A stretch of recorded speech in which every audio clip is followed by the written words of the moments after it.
मुख्यमंत्री रहे चित्तौड़गढ़ के दौरे पर।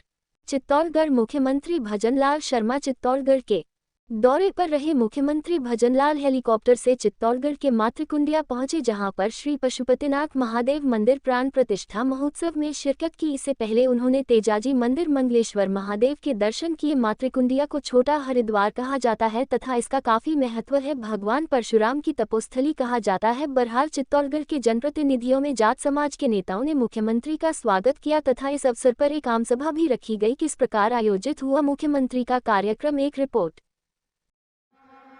जाट समाज के सभी जिलाध्यक्ष रामेश्वर जी वाजिया, मिठूलाल जी, ओंकार जी वालिया और राजसमंद के हमारे जिलाध्यक्ष शंकरलाल जी राजपुरा और इनका साथ देते हुए अन्य हमारे मंचासीन समाज के मोहतबीरान अतिथि,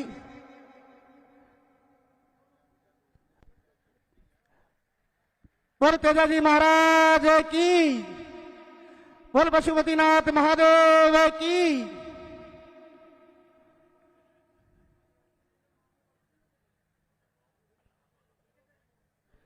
मैं मुख्यमंत्री महोदय के साथ ही मंच पर विराजमान श्री गौतम जी दत्त सहकारी के रूप में 10 दिन तक न सिर्फ यज्ञ में बैठे हैं बल्कि अपनी सेवाओं और सौम्यता से समूचे जाट समुदाय का जिन्होंने हृदय जीत लिया है, माननीय रामेश्वर जी जवासिया और बदलाल जी वीसी साहब, श्री चंदी कृपलानी का स्वागत अभिनंदन करते हुए डांगी साहब का साफा उपड़ने से स्मृति जी ने सहित अभिनंदन करावे।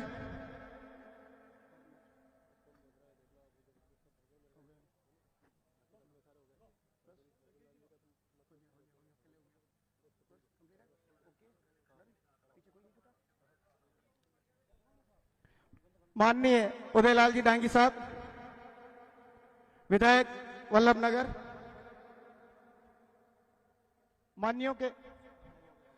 माननीय अतिथियों के अभिनंदन के पश्चात सभी का नाम लेगी समय के, क्योंकि जनता बहुत ही काफी, मैं सीएम साहब से कि 2 घंटे लेट होने से मैं आपका थोड़ा सा प्रोग्राम में थोड़ा महासभा संस्थान की तरफ से प्रेम, त्याग, शौर्य की धरती मेवाड़ के दिव्य धाम मातृकुंडिया में मेवाड़ जाट समाज की ओर से आपका हार्दिक स्वागत अभिनंदन करता हूं। साथ ही पधारे हुए सभी मंचासीन अतिथियों, समाज के सभी पंच पटेलों, महानुभावों, माताओं, बहनों, युवा साथियों आदि का स्वागत करता हूं। अखिल मेवाड़ क्षेत्र जाट समाज संस्थान द्वारा इस भव्य और दिव्य समारोह में जाट समाज के आग्रह पर, हम सब के आग्रह पर, हमारे प्रदेश के यशस्वी विकास पुरुष और राजस्थान को आगे ले जाने वाले माननीय भजनलाल जी शर्मा, मुख्यमंत्री राजस्थान सरकार, एक बार जोरदार ताली बजा करके स्वागत अभिनंदन करें। तालियां रुक मिले हैं। और इस मेवाड़ आम सभा के अध्यक्ष भाई माधुलाल जी और जिला अध्यक्ष जी मिठूलाल जी, सम्मानित मंच और पांडाल में विराजमान और इस धर्म सभा में विराजमान आप सभी पिता तुल्य बुजुर्गों, नौजवान साथियों, माता बहनों, आप सबके चरणों में वंदन और नमन। आप एक ऐसे धार्मिक अनुष्ठान में पधारे हैं, भगवान मंगलेश्वर महादेव से प्रार्थना करता हूं आपकी सभी मनोकामनाएं पूर्ण हो। और आज नवीन मंदिर में भगवान शिव की, मुक्तेश्वर महादेव की स्थापना हुई है। यहाँ पर भगवान परशुराम जी का माता का जो दिया हुआ पाप था वो धुल करके यहाँ पर अमृत बना है। इस अमृत काल में, इस अमृत स्नान में प्रयागराज से माननीय मुख्यमंत्री जी हमको प्रयागराज ले गए थे और मैं वहां से एक बोतल भरकर प्रयागराज की गंगा मैया की वहां का जल लाया हूं और यहाँ पर विसर्जन किया मैंने। मैं चाहता हूं कि हम सब यहाँ पवित्र होंगे और पुण्य कमाने का काम करेंगे। मैं इस अवसर पर ज्यादा लंबी चौड़ी बात नहीं कहूंगा। मैं इतना निवेदन करूंगा कि हमारे बद्रीलाल जी 2 मिनट रुक जाओ। जिस काम के लिए आए हैं, मेरा इतने आग्रह है, आपने खूब दिया, पहली बार में ही मुझे इतना दिया कि मैं गदगद हो गया। और आपने जल के क्षेत्र में, सार्वजनिक निर्माण, सड़कों के क्षेत्र में, चिकित्सा के क्षेत्र में, पानी के क्षेत्र में, ऊर्जा के क्षेत्र में, शिक्षा के क्षेत्र में कॉलेज भी दिया है। और वो इसी पंचायत के क्षेत्र में बनने वाला, और सबकी मांग है कि वीर तेजाजी महाराज के नाम से इस महाविद्यालय का नाम हो हम सब चाहते हैं कि ऐसा काम हो जाए। गृह विभाग में, नगरीय विकास में आपने लगभग माता की, भारत माता की, भगवान तेजा जी की, भगवान पशुपतिनाथ जी की, भगवान सावलिया सेठ की, भगवान श्रीनाथ जी की, भगवान परशुराम की, भगवान एकलिंगनाथ की, भगवान मंगलेश्वर महादेव की, हमारे गौरव महाराणा प्रताप की, महाराजा सूरजमल की, आज के इस पशुपतिनाथ महादेव मंदिर की प्राण प्रतिष्ठा, ये जो स्थान है ये बहुत ही पवित्र स्थान है। और मैं तो आज पहली बार यहां आया हूं, लेकिन जैसे ही मैंने मंदिर दर्शन किए, मैं वहां गया, मैं आपको कहना चाहता हूं यहां की आभा ही अलग है, यहां का वातावरण ही अलग है। ये बहुत पवित्र स्थल है, बहुत पवित्र स्थल है। मेवाड़ का हरिद्वार कहा जाने वाला ये मातृकुंडा विशाल जलधारा के लिए जाना जाता है और इसके साथ साथ यह पुण्य भूमि है। आज भक्ति और आध्यात्म की एक नई धारा का उद्गम हो रहा है, इसलिए आज का यहाँ ये महोत्सव भोलेनाथ के भक्तों द्वारा रखने पर मैं हमारी जाट समाज के सभी बंधुओं को बहुत बहुत धन्यवाद देता हूं, साधुवाद देता हूं। और यही हमारी खासियत है, हमारी संस्कृति को बढ़ाने के लिए और आगे हमारे विकास की समृद्धि के लिए इससे बढ़िया कोई कार्यक्रम नहीं हो सकता। 10 दिन से मेल मिलाप हो रहा है, रिश्तेदार भी आ रहे हैं, मिलने वाले भी आ रहे हैं, और पास के गांव के लोग भी आ रहे हैं। इतना बड़ा कार्यक्रम ये हमारे समाज में भाईचारा और हमारी संस्कृति को बढ़ाने का काम करता है। आज हमारे पूज्य संत मुनिजनों की बड़ी तपस्या और स्थानीय निवासियों की भक्ति भाव ने एक नया आस्था धाम स्थापित किया है, और यह हमारी सनातन संस्कृति में आवश्यक भी है।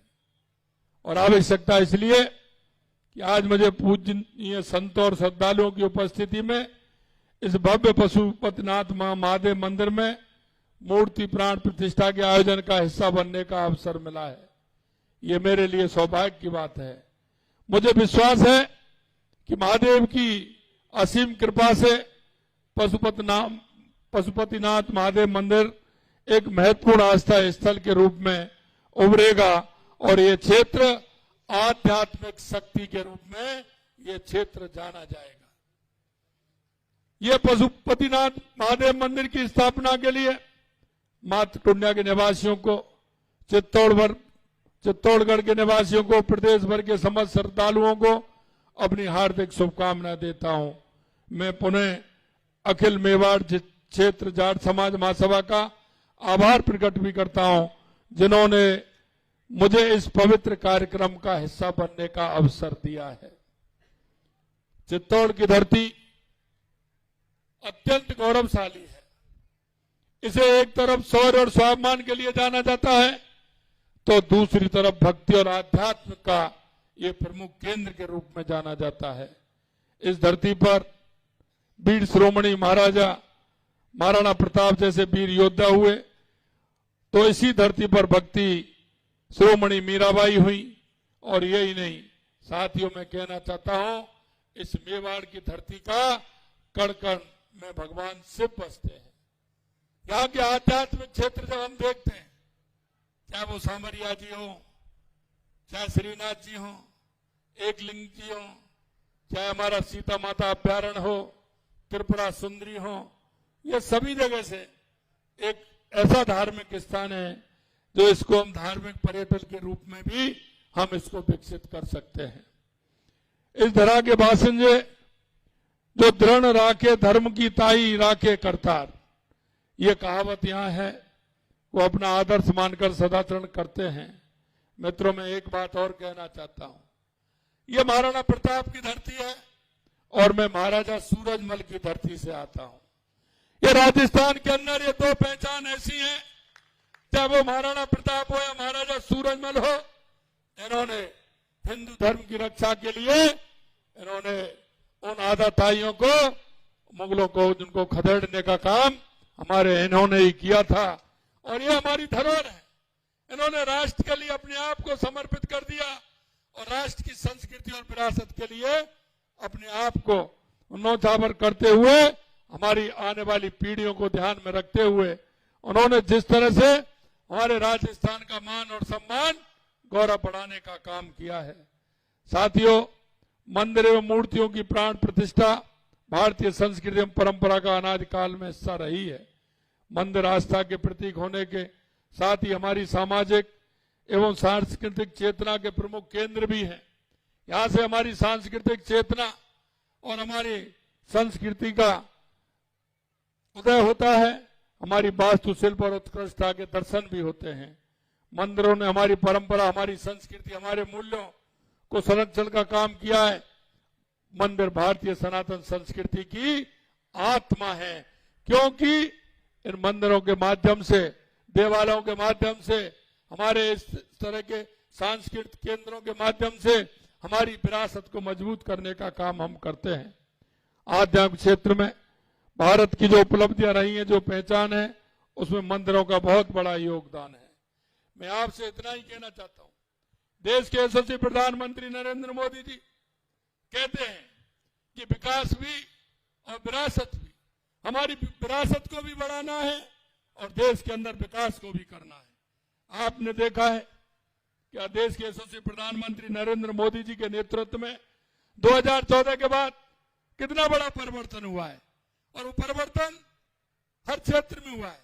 चाहे हमारे गरीब कल्याण की योजनाएं हो, विकास की योजनाएं हो, चाहे हमारे आतंकवाद, नक्सलवाद का खात्मा हो, या दुनिया में बढ़ता हुआ भारत का गौरव हो, ये आप देखते हैं। मैं आपसे इसलिए कहना चाहता हूं कि आपने देखा होगा 1 साल पहले हमारी सरकार बनी थी, और 1 साल में हमने जो संकल्प पत्र में जो वायदे किए थे, चाहे वो गरीब हो, चाहे वो किसान हो, चाहे मजदूर हो, चाहे हमारी महिला हो, चाहे हमारा युवा हो, हमारी सरकार ने हर क्षेत्र में काम किया है। मित्रों, जब हमारी सरकार बनी थी तो हम सभी ने बैठ करके योजना बनाई कि राजस्थान में सबसे महत्वपूर्ण क्या है, राजस्थान के विकास के लिए हमें क्या करना चाहिए। मैं आपको बताना चाहता हूं, हमने कहा सबसे आवश्यकता राजस्थान में पानी की है। अगर राजस्थान की इस प्यासी धरती को पानी मिलेगा तो निश्चित रूप से राजस्थान एक विकसित राजस्थान बनेगा, उत्कृष्ट राजस्थान बनेगा। और हमने कहा कि अगर किसान की जमीन को पानी मिलेगा तो ये तो मैं नहीं कह सकता कि आलू से सोना बनेगा, लेकिन ये जरूर कह सकता हूं कि इस जमीन से सोना निकलेगा, ये जरूर मैं कह सकता हूं। हमारा किसान धरती मां का सीना चीर करके अन्नदाता अन्न पैदा करता है। अगर उसको पानी मिल जाएगा तो निश्चित रूप से वो सोना पैदा करेगा, वो सोना पैदा करेगा। इसलिए मैं आपको बताना चाहता हूं, चाहे हमारी ईआरसीपी की योजना हो, चाहे हमारा यमुना जल समझौता हो, या हमारी देवास स्कीम हो, जो आधा पानी हमारा अरब सागर की तरफ जाता था, आधा पानी हमारा हिंद महासागर की तरफ आता है, आधा अरब सागर की तरफ जाता है, उसको देवास स्कीम के माध्यम से, एनीकट के माध्यम से और उसमें टनल के माध्यम से वो पानी आपके इस मातृकुंडा बांध के माध्यम से पूरे राजस्थान को पानी मिले, ये भी व्यवस्था हमने की है जिससे वो पानी यहां आ सके। और मैं इसलिए कहना चाहता हूं, हमारी इंदिरा गांधी नहर, उसके विकास के लिए हमने काम किया है। हमारे माई डैम के माध्यम से जमाई में पानी जाए, इससे हमारे पाली, जाल और सिरोही को भी पानी मिले। कोई भी जिला ऐसा नहीं हो जिसमें पानी की व्यवस्था नहीं हो। सबसे पहले हमने पानी के क्षेत्र में काम किया है। दूसरी हमारी आवश्यकता थी, और वो आवश्यकता ये थी कि हमारे किसान को बिजली अगर मिलेगी तो हमारी सिंचाई ठीक प्रकार से होगी। इसलिए हमने आते ही 2,24,000 करोड़ रुपए के हमने एमओयू किए, और मैं ये विश्वास दिलाता हूं मेरे भाई और बहनों जो हमने आपसे वायदा किया है कि किसान को हम दिन में बिजली देंगे, 2027 तक किसान को बिजली दिन में बिजली देने का काम हमारी सरकार करेगी। हमने देखा हमारे युवाओं को रोजगार चाहिए। युवाओं के रोजगार को आप देख रहे हैं कि हमने पहले ही साल में कहा था कि हम 1 लाख युवाओं को रोजगार देंगे, नौकरी देंगे। हमने 60,000 नियुक्ति पत्र दे दिए हैं, क्योंकि हमारा बजट जुलाई में आया था। अभी जुलाई में 1 साल होने वाला है हमारा, तो 15,000 हम अगले महीने देने वाले हैं। बची कुछ हम 1 लाख नौकरियां 1 साल में देंगे, 1 साल में देंगे युवाओं के लिए। क्योंकि मैं आपसे इतना ही कहना चाहता हूं, मैं किसान के दर्द को अच्छी तरह से जानता हूं, उस मजदूर के दर्द को जानता हूं, गांव को जानता हूं कि गांव हमारे किस तरह से रहते हैं, गांव के भाई हमारे किस तरह से रहते हैं, किसान के सामने क्या क्या समस्या है।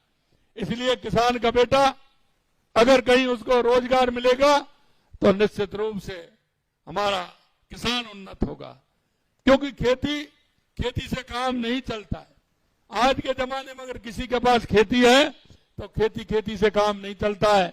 हमने कहा या तो उसके साथ में पशुपालन हो या परिवार में कोई ना कोई सरकारी नौकरी या प्राइवेट नौकरी पर होगा, तो मेरा किसान एक उत्कृष्ट किसान होगा, एक अच्छा किसान होगा, वो ठीक प्रकार से अपना काम चला सकेगा। मेरे भाई और बहनों, हमने जो हमारे संकल्प पत्र में वायदे किए थे, कानून के तहत वो इजाजत मांगने की बात कर रहे हैं, लेकिन ये भी उन्हें मालूम है कि वो किस तरह